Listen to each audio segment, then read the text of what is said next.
نبی صلی اللہ علیہ وسلم نے فرمایا لن یفلح قوم ولوا اہم امورہم الی المرأة، وہ قوم کبھی کامیاب نہیں ہو سکتی جو اپنے اہم معاملات عورت کے حوالے کر دے.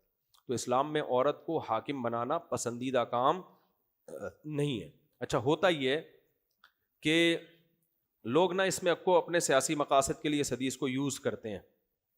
جب بے نظیر بھٹو شہید کا الیکشن میں ان کا الیکشن جیتنے والی تھی تو بہت سے لوگوں نے یہ حدیث نا کہ عورت اسلام میں اس کی حکمرانی کا کوئی تصور نہیں ہے، تو ساری حدیثوں کو سامنے رکھ کے فیصلہ کیا جاتا ہے. عورت کی حکمرانی کا تصور نہیں ہے، فاسق اور فاجر کی حکمرانی کا بھی تصور، چور اور ڈاکوؤں کی حکمرانی کا بھی اسلام میں تصور نہیں ہے. تو یہ حدیث تو یقیناً ٹھیک ہے، لیکن کمپیئر کیا جائے گا.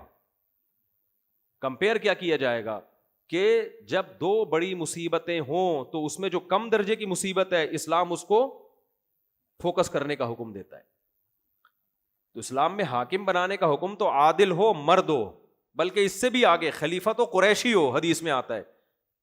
لیکن اس پر پوری امت کا اجماع ہے کہ اگر یہ آپ کے لیے پاسبل نہیں ہے تو پھر دو چوائس میں جو آپ کو لگے کہ یہ کم درجے کا نقصان ہے تو پھر اس کو نااہل ہونے کے باوجود لایا جائے گا، کیونکہ دوسرا اس سے بھی زیادہ نااہل ہے.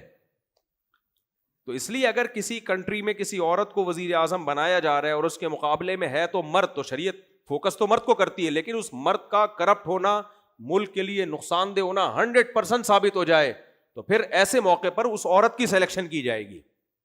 سمجھتے ہو کہ نہیں سمجھتے؟ پھر یہ حدیث دینا کہ حدیث میں آتا ہے کہ عورت کو حکمران نہیں بنایا جا سکتا، تو حدیث میں تو فاسق و فاجر کو بھی نہیں بنانے کا حکم.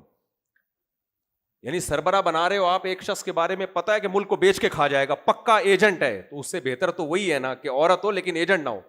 یا تو کوئی تیسری چوائس ہو نا تو پھر اس کی طرف جایا جائے گا، لیکن جب تیسری کوئی چوائس نہیں ہے، دو میں سے ایک کا انتخاب کرنا ہے تو پھر شرعاً یہ بھی جائز ہے. اب میں یہ نہیں کہہ رہا بے نظیر بھٹو شہید کو ووٹ دینا چاہیے تھا کہ نہیں دینا چاہیے تھا، وہ تو ایک سیاسی بحث ہے.